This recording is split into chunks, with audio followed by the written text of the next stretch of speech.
Now that was the bell. All right, why don't you rise and let's all say the Pledge of Allegiance. I pledge allegiance to the flag of the United States of America and to the republic for which it stands, one nation, under God, indivisible, with liberty and justice for all. Thank you. Please stand for a moment of silence. We're really saddened to hear that the news of Rotarian Paul Hunt passed away on December 30th. Paul grew up in Middle Ridge, Wisconsin, as the fifth of 13 children, 13, before graduating from St. Mary's University in Winona, Minnesota. Later, he served in the Navy, and in his service, he met the love of his life, Patty, and married her in 1974. Paul was a hard worker, devout to his faith. He lived a full life of various ventures, including establishing his own independent company and opening Hillcrest Academy, now called Aquinas Academy, an independent Catholic high school that currently has an enrollment of 180 students. Definitely part of his legacy. He was a Rotarian for 15 years. Please let us take a moment of silence for Paul and his family.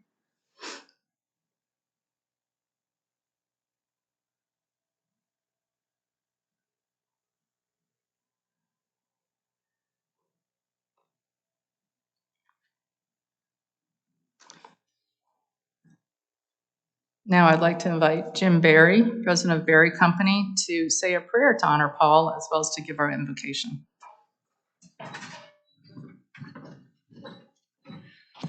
Thank you, President-elect Karen. Paul was a good friend, and the club was kind enough to indulge me in being able to say a prayer in his memory that he said every day. The prayer is in Latin, so I don't expect you to understand it, but it isn't be important to him, and I think if you just bow your heads. Salve Regina Mater Misericordiae, vita dulcedo, et spes nostra salve, ad te clamamus, exules filii Eve. Ad te suspiramus gementes et flentis in hac lacrimarum vale.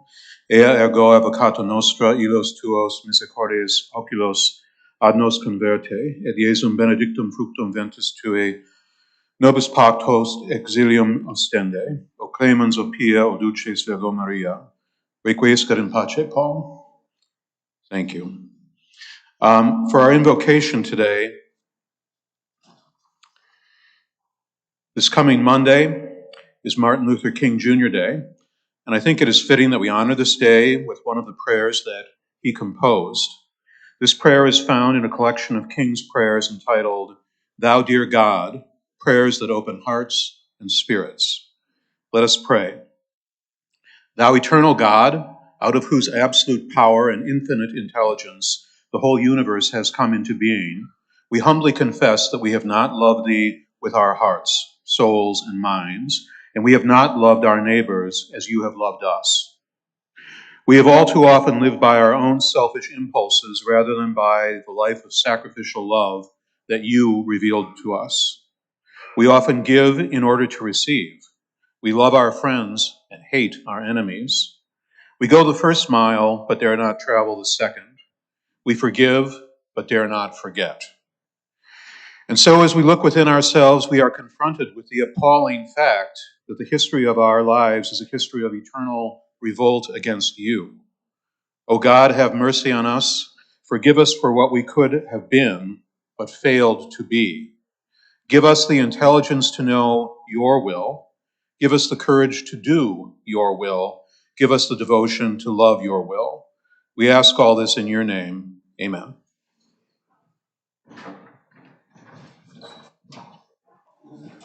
Thank you, Jim. Well, for all of us, we're all living through COVID and a different version of right now. So we did have a change of speaker today because of COVID. We certainly understand individuals are making personal choices during this time. So at this time, as a club, we remain committed to offering hybrid meetings, so you have choice to be in person or to be online. So in order for us to do this quality hybrid version, the speaker does need to be present at Memorial Hall. So Memorial Hall, for all of you, you've heard bits and pieces of this over the past year and a half, but we just want to remind you that Memorial Hall has been well ventilated with the high ceilings. We are seated with good spacing, and we are asking people to remain masked when you're not eating. We also, as a newer option, have some tables for those who just want to prefer not to eat and remain masked. And those are tables at the edge, and you can bring a box of lunch home with you as well. Okay, so thank you for joining us in whichever way you choose. And so with that, I'm going to switch over and announce our guests. We have Stacy Wolak. Stacy. She's a mortgage lender at IMB Bank and wife of Matthew Wolak, our speaker. And both of them are Rotarians, Stacy from Menominee Falls and Matthew from the Mequon Sunrise Rotary. Now, why they're not part of the same Rotary, you can ask them that later after the meeting. All right, so a few club business pieces. As I mentioned, our original speaker for today had to cancel, but Rotary is fortunate to have a strong bench, and we're excited to learn about 3D printing. Before that, we have three, count them, new members that we're very excited to come up, have introduced, and welcome to our club. So I'd like to invite Pete Petrie to welcome Rich Walker from Pete.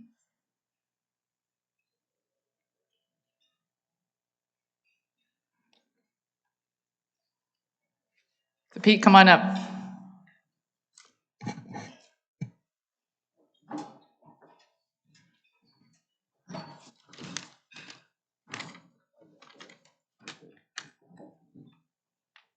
I'm very pleased to sponsor Rich Walker to Milwaukee Rotary. Rich is an old friend. We've been summer neighbors on Washington Island in Door County for 50 years. Rich helped my wife, Lucia, and I found and manage a community-owned newspaper on Washington Island, the Washington Island Observer. Regarding Rich's career, after 4 years in the Navy, Rich took a position in Chicago with what is now BMO Harris Bank. He served large corporate and not-for-profit retirement funds. After his retirement from Harris, Rich spent a few years at Citibank, also in Chicago. He and his wife, Melissa, lived in the suburban neighborhoods in the North Chicago area and throughout Rich's career there. He also served on organizations addressing systematic racism as well as on his own local school board in Chicago. A year and a half ago, Rich and Melissa moved to St. John's in downtown Milwaukee to be close to their two daughters and their families. We're neighbors there as well with them.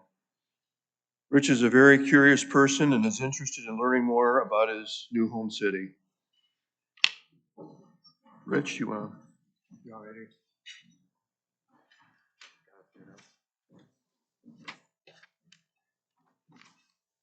Take the mask off, I can breathe a little bit better. Well, the question is, people ask us many times what the reason is for moving up here. As Pete said, it was family. Our kids moved up here about 12 years ago or so, within 6 months of each other. They are in unrelated businesses. One's in banking and one owns a bakery up here in Milwaukee. And at a family meeting, we asked if they would object if we move up here. We always have to ask for their approval. Otherwise, we're in deep trouble. Anyway, they said, fine, you're more than welcome, because we're never moving back to Chicago. So that was the decision. They're clearly very actively involved and really love the city. Then the question is, why did I join, or why was I considering joining the Rotary? And I thought the Rotary, based upon knowing Pete and what he had told me about Rotary in Milwaukee, and another friend of mine in Chicago who was a member of our local suburban Rotary, that it would be a good way to learn about the culture, the philanthropy, and the business in greater Milwaukee.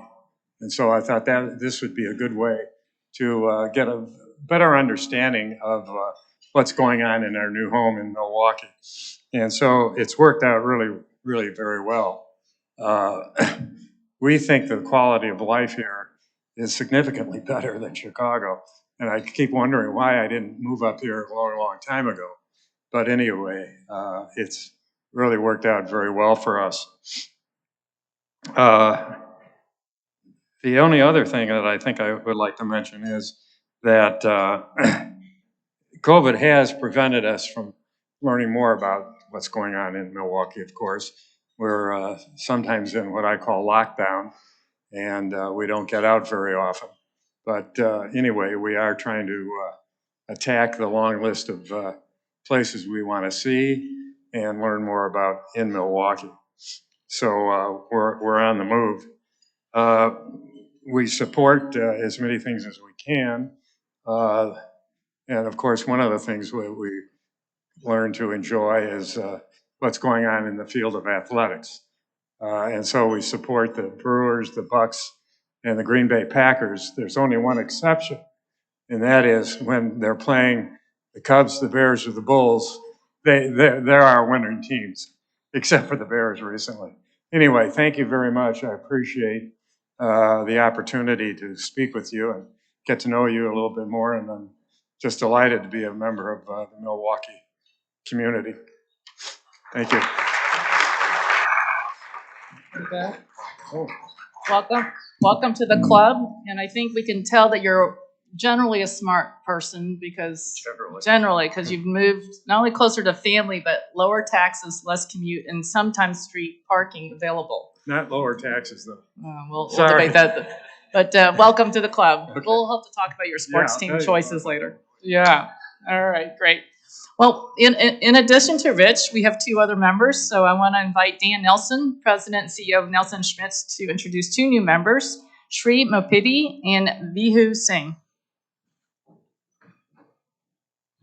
Thank you, President-elect. Sri Mupidi is the supply chain manager at the Master Lock, managing procurement for the Century Safe business unit, and is responsible for supply and demand management, order fulfillment, and the sales and operations planning processes.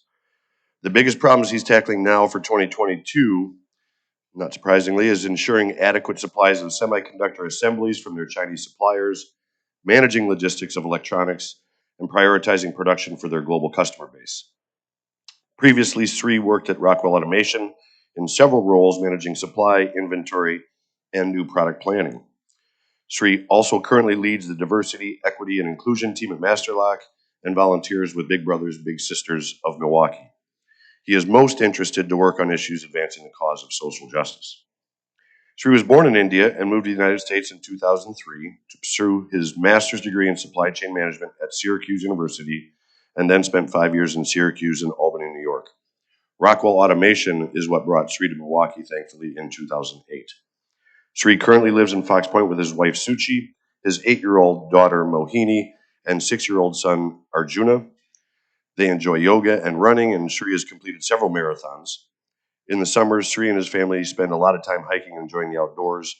Please join me in welcoming Sri and giving him a warm Rotary welcome.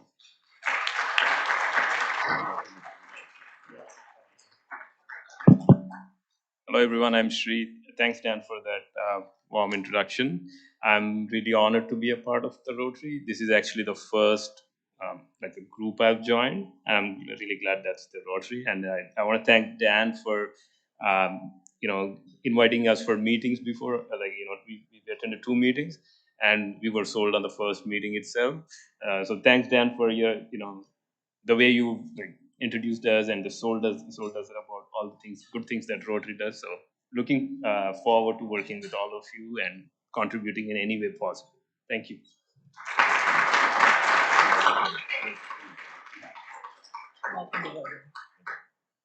If you can help us solve some of the supply chain issue, you're golden. So now I have the honor of a second introduction. Vidu Singh is a certified financial analyst and certified financial risk manager, currently serving as the chief risk officer for ErisX in Chicago, a CTFC regulated cryptocurrency exchange and clearinghouse. I think that would make for a great program in the future. Born in India and raised in New Delhi, Vidhu moved to Madison in 2003 to pursue graduate studies where he received his master's degree in electrical engineering and quantitative finance from UW. He settled in Milwaukee in 2007 and his first job was Stark Investments. And over the years, his work has taken him to New York and Chicago, but Vidhu feels most welcome and at home in Wisconsin. He's now at a stage in life where he's looking to build deep connections and give back to his community. Vidhu's exposure to service organizations started at a very early age when his father joined the New Delhi chapter of Round Table International. Vidhu saw young professionals from different walks of life come together for social events and forge lifelong friendships while simultaneously working on social causes such as sponsoring schools for underprivileged kids or raising money for people impacted by natural disasters or medical emergencies. In fact, Vidhu's great-grandfather established a school and college for girls, which over generations his family has been helping in different capacities. Recently, after the sad passing of Vidhu's grandfather, Vidhu's father joined the school's board and also joined the local Rotary chapter. He has been working with the club to update the school's facilities. Vidhu spoke to his father about joining the Rotary Club of Milwaukee, and his father was very happy to hear the news, wholeheartedly encouraging the idea. Vidhu's professional background lies at the intersection of engineering, capital markets, and data science. Causes that are on top of his list, which he wants to use his skills to help tackle, including climate change and sustainability.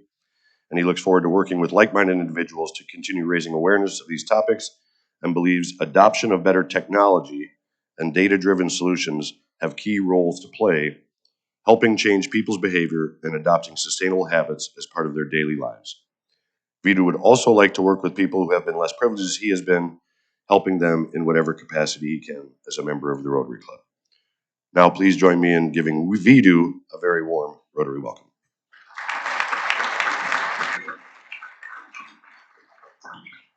Thank you, everyone.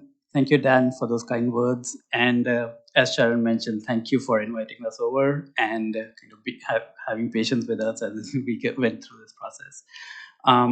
Yeah, so I'll keep it short, but it's just an honor to be in this room with a lot of people that accomplished a lot in life, and hope to join the group here and accomplish something, and we can all do something good together. Thank you.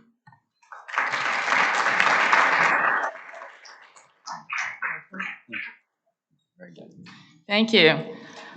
Well, I don't know about you, but I hope you heard across all three, Rich, Shri, and Vihu, they talked about connecting, right, growing deeper roots and learning. So it's a great place. Welcome again, and we're glad to have you part of our club. Okay, moving on in our program, we have, please welcome David Hayes, Ideas Lab editor for the Milwaukee Journal-Sentinel. He's going to deliver an announcement about the mayoral election. Not running.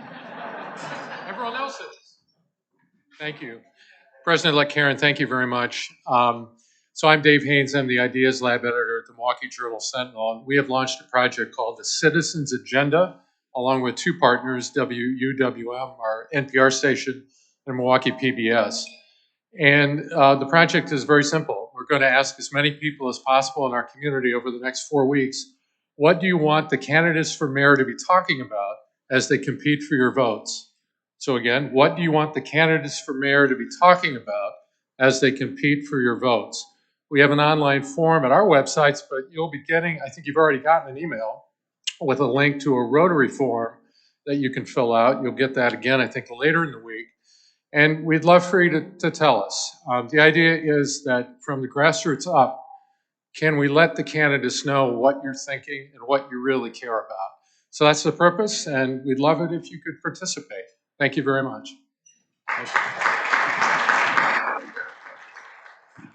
Thanks, David. I think that's an awesome opportunity for all of us to participate and let our voices be heard, especially with our mayoral election that's starting to heat up with a number of different candidates interested. All right, our program for today, I have the honor of introducing Matthew Wolak. Matthew and I actually, this was coincidentally, known each other intermittently over a number of years.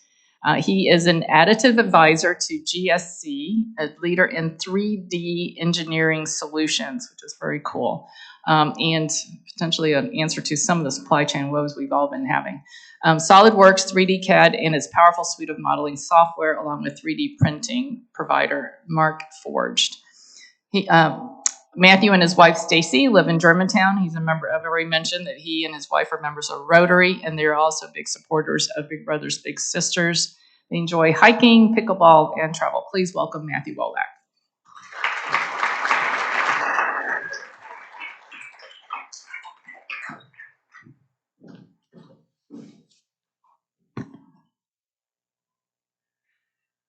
As Karen said, we've known each other for a number of years. If you don't know her and her husband, Bob Coletti, make sure you do. They're wonderful people. Today I'm here to tell you a little bit about how I feel about Rotary as well. So as a fellow Rotarian, I really love the opportunity to meet people and learn their backgrounds, and that's one cool thing about Rotary. But I think what's more impactful is the fact that we help each other in ways that other organizations may not with their existing members. Great story of mine, Brian Monroe, if you know him from the Mequon-Thiensville Sunrise Club. He was going on some international travel. Someone saw his Rotary pin and bumped him up, his entire group, to business class for their flight. One of those cool stories that makes you go, yeah, let's make sure we're wearing our Rotary pins. So, as Karen mentioned, I work for GSC. I'm an additive advisor. If you don't know what additive is, it's a fancy word for 3D printing. And with what I do, it is kind of an interesting development in that 3D printing has become an explosive thing now in the marketplace. So in the room, can I get a show of hands if you thought about 3D printing or heard about it at least once in the last year? The entire room for the most part, and I imagine all of you online as well. So you can see it's exploded. So for me, I attend different trade shows and see what's out there. We also may set up a booth for our company at a trade show. One of the big dogs is Rapid and TCT at McCormick Place in Chicago. If you've ever been there, you know it's massive. But this particular show 5 years ago wasn't very big. There's a few players. But if you went this past year, there are over 100 players. And so I thought about it as a professional. I thought, I'm overwhelmed. So if I'm somebody who is walking into that show trying to figure out where I should learn or what technology should I use, it made my head want to explode, so I figured anybody else's head would want to explode. A little bit about me before I share more about 3D printing. So I love to travel, and my wife and I do love the same thing in traveling. So we whether it's internationally, locally, or to here in Hawaii, one of my favorite places to go on the planet. It's so beautiful. This is the island of Kauai. I'm about 350 feet up above the ocean on the Kalalau Trail and the Nepali coast. Very famous if you're a hiker. Very dangerous as well. At mile marker 6-7, you follow a path that's about 1.5 feet wide. It's got a rock face on your left and a 1,200-foot drop to your right, so you will die if you fall. Have I passed that 6-7 mile mark? No, I have not. This is another view of it at sunset. You can see the grandeur with the beauty of the mountains jettison out into the ocean as you further your way down the trail. It's 11 miles in total, and if you can make it to that 11-mile mark, you're camping on a beach with a waterfall that pours into the ocean. Exceptional. Here is my wife and I on the Kalepa Ridge Trail, high above the Kalalau Valley, same island. You can see my wife's winning smile. She's one of the only people that can keep up with me in my circle of friends. So our first date was 14 miles of hiking. Our legs failed at the exact same time, and I knew she was a keeper. This is Yoda and I on the top of Mount Haleakala in Maui. If you've done this excursion, it's pretty popular. You get up at the butt crack of dawn, and you get out in some freezing weather, fully geared up at 3-4 in the morning, and you watch the sunrise over the mountain as well as the clouds. If you know anything about me, you know I love Jesus. This verse sums out who I am. It is no longer I who live, but Christ who lives in me. So what I'm going to do now is I'm going to give you guys a brief overview of several of the processes in 3D printing, and you'll see quickly why it gets overwhelming. When you see the acronyms, you'll see similar processes, and then what they do in particular. I'll share how they work or a cool factor about them. So EOS is a big player in a powder bed fusion situation. So basically a thermal source fuses a powder into a solid object to make a 3D print. If you're doing stereolithography, like that polymerization is, you might see Formlabs. The interesting thing about this, if you look at the bottom of the picture, it's a touch screen. Just above it is a small pool of resin. And so the print actually pulls out of that pool as a different light source cures that resin and basically is like a stalactite from the top.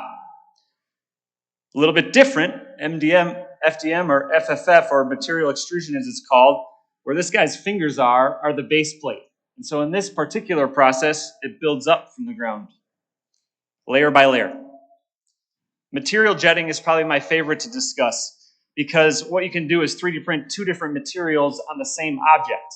So if you're an aspiring surgeon, I can print a material that is consistent to bone so that when you're using a drill on that part, it actually will be like drilling into bone.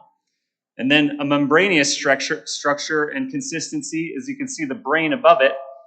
Now I can surgically play with blood vessels, an absolutely impressive thing. Binder jetting. X1's a big player in this space. Basically, it's taking droplets onto a powder surface and that binds together that powder particle.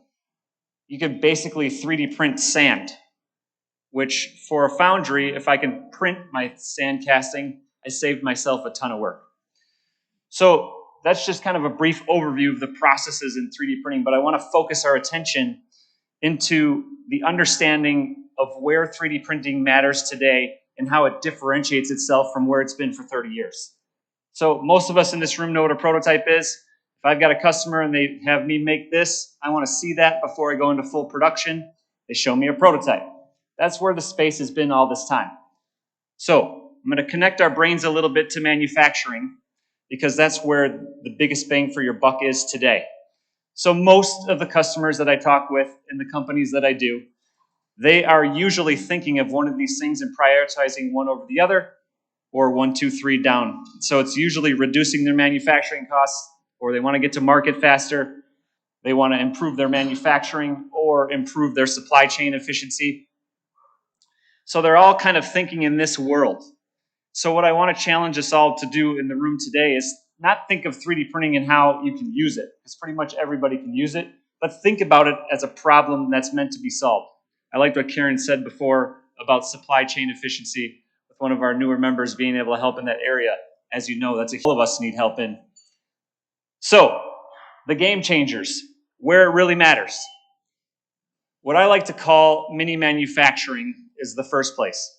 So, if you know anything about injection molding, or you're part of an injection molding company, basically you take two metal plates, they come together, and there's a cavity within. You inject any kind of a material, there's a few, but primarily it's plastic.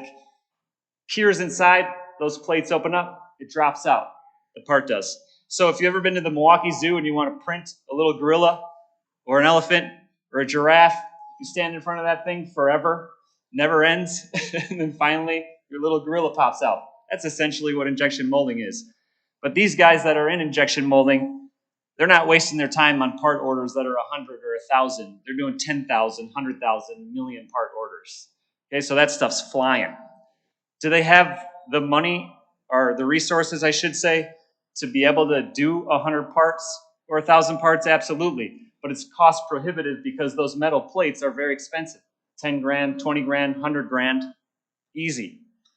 So if I can take that 100 part order or that 1,000 part order and do it overnight and do 100 parts or do 1,000 in a week, holy crap, now I've got something that changed the game.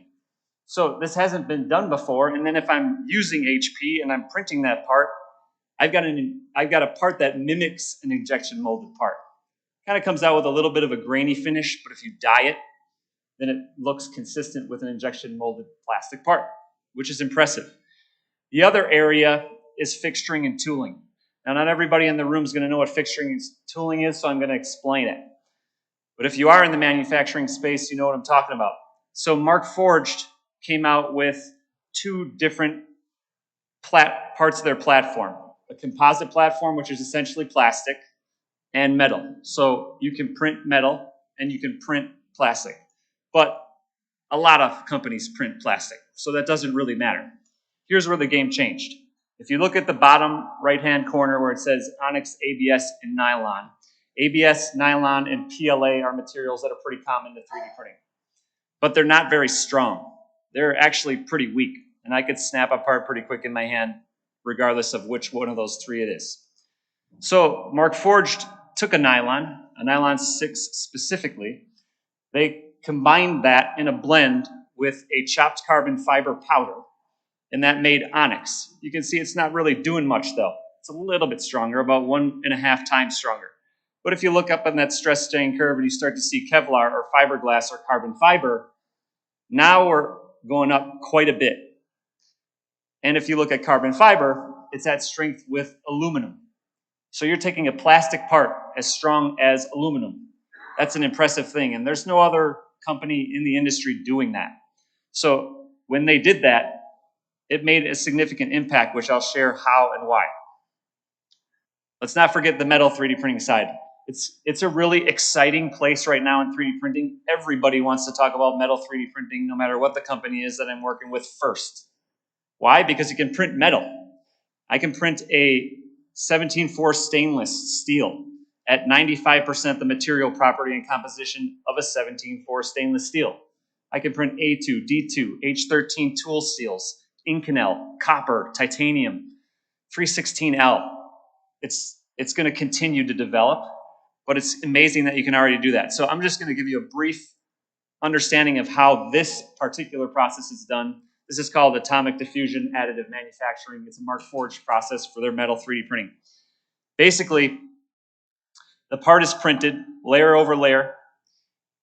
It's a metal powder attached with a plastic binder throughout it. So a spool feeds it in through the head of a little engine that puts it on the build plate. And it just keeps building up. Now, you're going to have to get rid of that binder at some point in the process. So what they do is what's called a wash. And essentially, you put that in a glorified degreaser. The chemical is Opteon, and it will dissolve that binder. So you're left with just the metal powder. And it's what's called a green state. So we have to find some way to make that powder turn into solid metal. So you put it into a sintering furnace, and it does just that.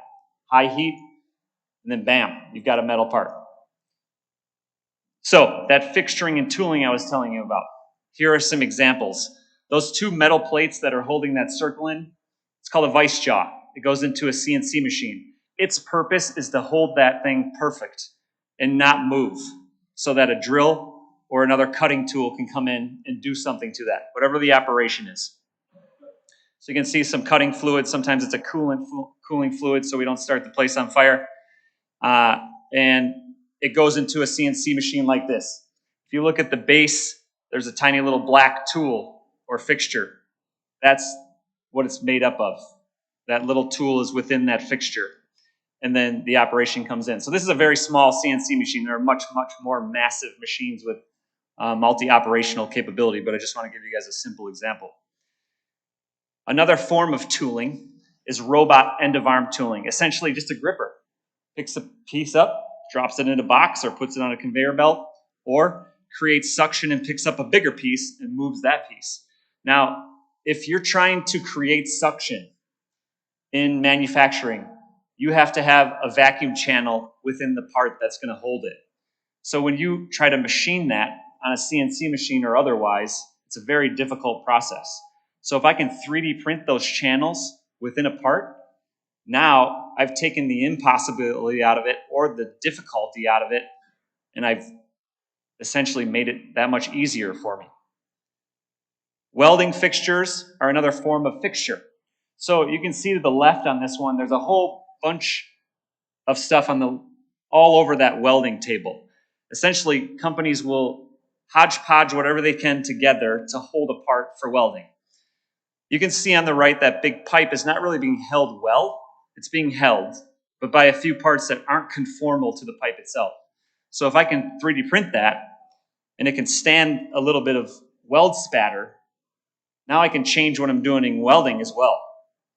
So why it really matters is because if I'm traditionally making all of these out of aluminum and steel, then it's usually going to take me 4 to 6 weeks to have it made, or I'm making it in-house and that's time consuming, or it's costly to have it made, or time consuming internally. So I'm taking away from money making projects, let's say making tooling or fixturing. So if I can eliminate that and make it with plastic, and I can change an $800 part and make it a $50 part, or a $6,000 part into a $1,500 part, I'm changing the game. If I'm taking my lead time, the amount of time it takes to make it, from 4 to 6 weeks down to a couple days or a week, again, I'm changing my process. So this is where manufacturing is literally changing right now, because you're changing the process that's been done traditionally for eons. So it's hugely advantageous to companies. It's not just I can 3D print, it's typically business changing. So if you quick scan through these parts, you may not know what they all are, but this is a tremendous advancement in manufacturing to be able to do these things. You're literally able to bend pipes that are made of cold rolled steel with a plastic part, or use a press brake tool and make a 90-degree bend in a piece of sheet metal, thick gauge, and do 5,000 cycles on a plastic part. It's 5,000 times that tool is hitting parts and not degrading. So, when I talked to you a little bit earlier about challenging yourself to thinking about 3D printing as a problem you're trying to solve using 3D printing, these are the top 5 that I see with most every company that I'm talking to. So, trouble finding talent, this has kind of grown out of manufacturing and into every space, whether it's the restaurant that you're used to going to or the stores. It's the weirdest thing, but it's now everywhere. Supply chain disruption, we've all seen it from the beginning of COVID with our toilet paper to bigger and badder things that really impact companies being able to bring product to market. Wasted time and wasted money, to keep it general, is always happening in the companies that I'm talking with. Competition is a business problem common to everyone. We even have personal competition within our jobs and risk. So, what do those look like in everyday manufacturing today? Well, I am working with a casting company, and they've got a machinist who is quite skilled. He's been in the company for 25 plus years, and he can run 4 to 5 access machines, which are the most complex CNC machines that can do multiple operations, and he's the only guy that can. So what are they going to do when he's out? Because he's on his way out. So they're going to have to figure out a way to replace him. But if they go into the marketplace and they don't have a replacement because there aren't highly skilled workers, what are they going to do to solve that problem? Well, 3D printing is an option. So if that guy's making those fixtures and tools, now I can offload that to a 3D printer that's dependable. But I also can allow my other guy that came in who's newer and doesn't know much to learn up in the time that it takes to get him to be skilled. Meanwhile, offloading some of that work. The men and women of law enforcement. Good looking group, aren't they? So if you're not aware, they have a couple massive companies, I'll say, or vendors to make it better, that supply everything from their gun mounts to laptop holders to their rear view mirrors. And these are big dogs. So if one of them falls, there's not a lot of option out there. So I've dealt with many municipalities throughout 4 states, and one of them in particular had Panasonic cameras that had mounts within their cars, but when they lost their vendor, they had to go to the other one, and the other one couldn't produce those same mounts, so their Panasonic cameras started to malfunction. So now they have very expensive cameras not working as well. Even bigger problem than that vendor dependency. So if I can offload again to a 3D printer that can make all those things, because of that strength and rigidity that I was explaining, well, now I can replace and get back to business without having to rely on my vendor. That wasted time and wasted money I was mentioning before, most companies know they are. They wish they could change something about what they're doing. One president in particular that I'm working with at a foundry, he knows that he spends 20% of his labor on setups for machines, which means his guys are programming the machines to make the parts that they are, and it's taking 20% of their time. He's making about $150,000 a year in machining value. He knows if he can decrease that 20% to 17%, he'll make $200,000 in that year. So any one of us in the room would like an extra $50,000 in our pocket. One way to do it, offload that to a 3D printer.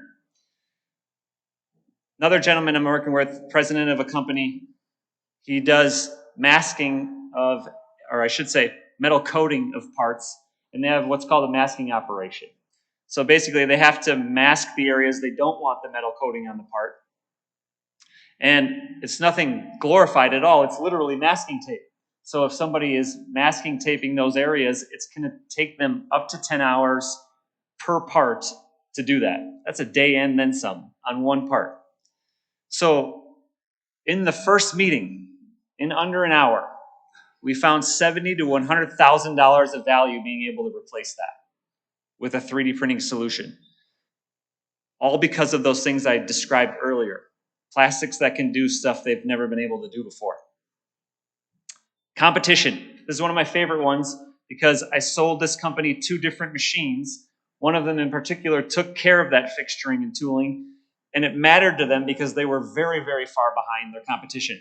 So if you've ever been to a summer barbecue and you're drinking your soda or you're drinking your beer and you're worried about a hornet flying into it, they found a solution, a cover with a different material. Well, this company that I was working with didn't have an answer for that.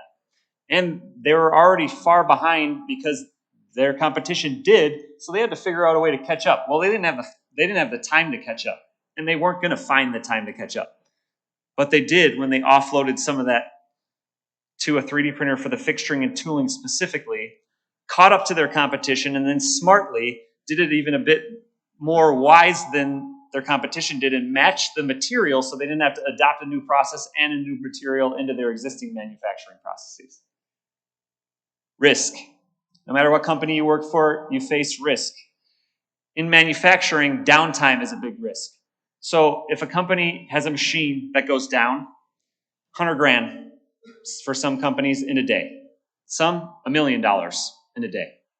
So if they have that downtime, they can't suffer that downtime. Can't, but do. So this particular company that I'm working with is a metal fabrication company, and they run their operations on the weekend because they're busting at the seams, but there's not a lot of people there on the weekend. So how do they do something about that risk? Well, if they can run an operation and do it on a 3D printer, same thing. So those are kind of the general overview thinking when it comes to 3D printing and how it's impacting manufacturing. Now I'll share a few cool things that are a little bit more fun. So we've all seen artificial intelligence make its climb to where we see it in a lot of different areas now. It's a lot of fun to see what it can do. Tesla is a great example. The automobiles themselves are constantly spitting out data. They use that data to make a driving experience that much better for the next driver or the existing drivers. So in this case, Mark Forge came up with what's called Blacksmith. It's their AI. And it basically watches a part. So if you don't know a little bit about how this works, an engineer takes a CAD model in their engineering software. They design this first. Then they send it to a machine to make this for second. So if I have a CAD model, all I have to do is import that into a 3D printer. The 3D printer sees the CAD model and it makes the part. The important part is you want to make sure that part is within tolerance or accurate. It's got to be to spec. So this particular wrench that we're looking at, the program is watching it as it's being built on the 3D printer. And if it sees it fall out of that tolerance at all, it will auto-correct itself. Make the part go back into tolerance, back into accuracy. And then in the same breath, it's pumping out data like Teslas are constantly into the cloud. And we're talking about Department of Defense encryption, so no worries with security here. Pumping it out into the cloud, making every machine smarter, tightening the tolerance on every machine for the future for better. Evco Plastics is one of my customers that I really enjoy talking to. I actually read about them in a magazine before they became my customer, and I was thrilled at what they were doing because they're extremely bright. Essentially, a plastics injection molding company that figured out a way to use 3D printing in a way that's not traditionally happening in injection molding companies. So if you can see the back wall, there's a rack. It's got 6 printers. They're hard to distinguish because they're all the same color, but you can see a robot arm as well. And then a few computers off to the side. Those 3D printers on that rack were never meant to communicate with that robot arm, but they are able to pump out emails letting you know your print is complete, and also when the bed needs to be cleared so another print can start. So what they figured out was, well, why don't we take those emails and that email data and put it into an Excel spreadsheet and have that robot communicate with the 3D printers. And they figured out a way to do it. So impressive to me in that that robot will take an empty tray where you can see the little fingers about to grab it off, and they're going to place it in that little V inside the printer that's silver. That's empty of a tray. They're going to put it there, and then they're going to tell it to press print. So if I touch that touchscreen myself, maybe 1 or 2 tries to get it right. The robot always gets it right with a stylus. They're good like that. And they just run those constantly, but nobody's touching them. So they're doing all their other injection molding while they're pumping out iPhone cases or little adapters that go to connect the scope on the end of a long-range rifle or long-range binocular where you want to take a picture of that nature that you're seeing. The little adapter connects to your iPhone to the scope, and you get to take outstanding pictures through your phone. So they have thought of these unique ideas and taken on this new business because they have this option. So again, what I want to leave you with is when you're thinking about 3D printing, think about it as a problem you're trying to solve. Because if you get too caught up and focused on all the technicality and lost in all those processes I shared with you, it's going to be overwhelming. But if you're thinking about a problem that you have to solve, not necessarily connected to 3D printing, and 3D printing can solve one of them, then you've really entered into the revolutionary phase of where 3D printing is today. And with that, I'll take questions.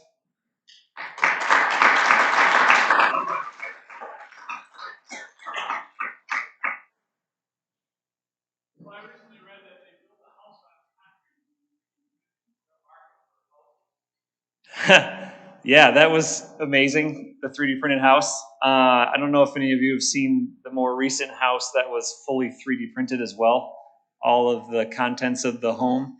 So it's something that could be a part of our future. At this point, extremely expensive. So we probably won't invest in it yet because we probably want to save in our pocketbooks a little more. Any other questions? Over here.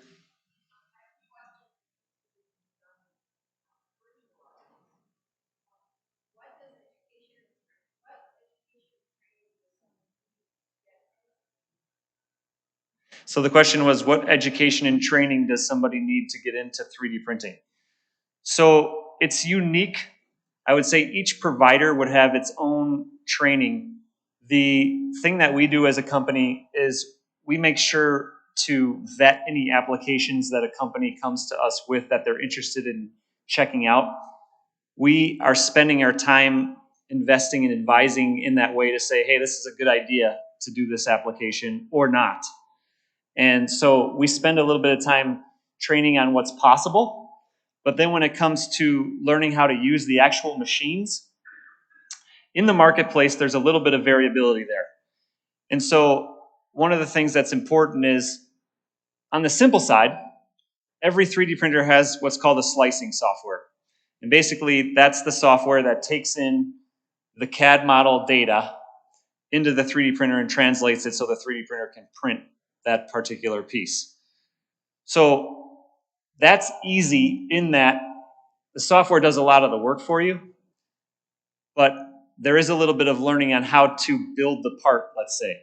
So one of the things that we travel with all the time, and you're welcome to come up to me afterwards and I'll share with you, is a couple of brake handles. And one of those brake handles has carbon fiber in it. One of them does not. And you will turn your wrists and hands red trying to break that thing that has carbon fiber. You won't be able to do it. I've been on manufacturing floors with guys arms this big. They can't do it. So it's a lot of fun to watch.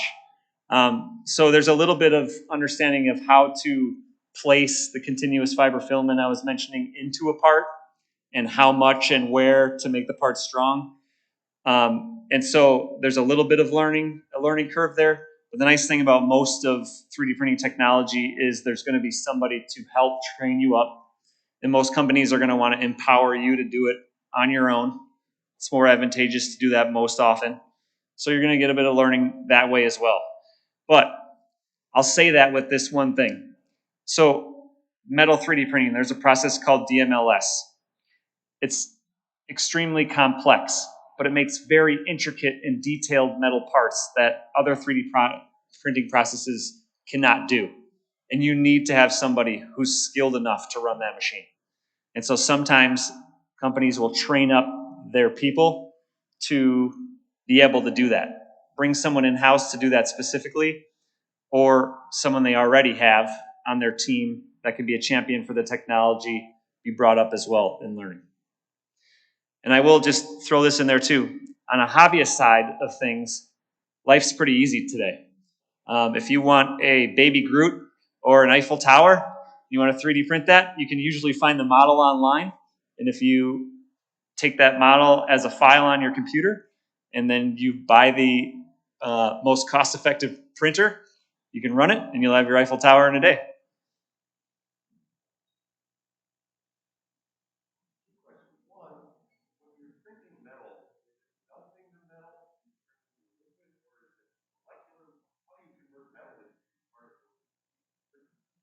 The question was, how the heck do you make metal 3D printing? It's an impressive feat. Each process is a little bit different, but the one I know best, basically that metal powder is, when I was explaining how it's bound together in plastic, it's a plastic binder. So you kind of blend the powder and the plastic together, and then it's roped into a spool, and then it's essentially melted through an extrusion head. It's heated up. And then it can lay there nice and smooth, because if it was hard and rigid, it'd just break going through. So yeah, you have to do a little bit of melting there, if you will. And then once that comes out, it's gonna be in somewhat of a solid state, but if I dropped it, it'd break into a million pieces. So it's very fragile in that initial phase. And then once you put it into the glorified degreaser I was talking about, and it dissolves, the rest of that binder, that plastic binder, is now gone. And now you're just sitting with that melted powder, and it needs to be fused together. So that heat in that furnace is going to fuse it together, where now it's solid metal. Anyone else? Any more online?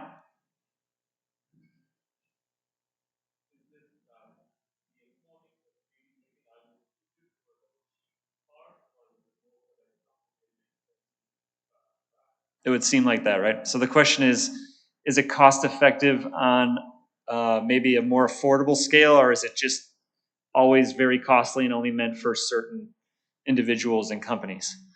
So that's the great thing about 3D printing today. So I've got a company, they use a 3D printer called an Ultimaker. It's a pretty known company and not very expensive. $5,000 for a machine, $10,000 for a machine. And they print all of their patterns with that. And then they're looking to use other technology for other things. But you can get in extremely inexpensive. Prusa, if you've heard of the company, PRUSA, is a very, very inexpensive solution. That's $1,200, $1,300, maybe up from there. And for people that are trying to do a prototype, that thing might work just fine. There are higher end machines. Stratasys is a great example. They've been a prototyping powerhouse in the game for a very long time. We partnered with them for over 17 years, and they were the best in their space. You started probably 70, 80 grand. You'd end up 300, 400 grand pretty easy on some of their machines. And then they came out with some more economical machines in their F series where it was 20, 30, 50 grand. Markforged is unique in that what they tried to do too was a little bit different and make it cost effective for companies. to adopt it because they knew it was game changing, but not everybody has the dollar amounts needed with 3D printing. So they're everything from $5,000 to $80,000 and anything in between those numbers. And then if you're talking about metal 3D printing, it's always been a $700,000 to $1 million plus cost basis most of the time. So Desktop Metal and Markforged came together. They came out with 2 different products. You're sitting with Markforged at $175,000 to $250,000. That HP machine I showed you before, you could be $350,000, $500,000 for one of those machines. So they kind of spread the gamut. But the best part about it is if you got someone who's honest that you're talking to and has integrity, they'll give you what you need. I'll point companies to what's better for them if it's not ours. If I think it's more cost effective, if it makes more sense. And then companies have their own budgets. They know what they can use. So not every company's got $100,000, but a lot of companies have $20,000. So they can get into, say, a desktop version versus an industrial series version. Karen, I want to make sure I'm cognizant. Mary, one more.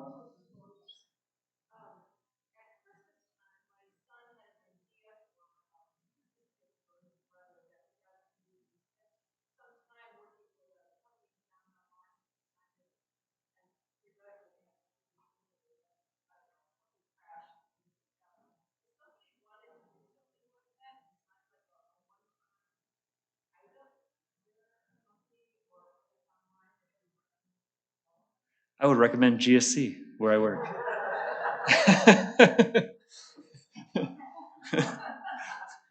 Sure, grab it.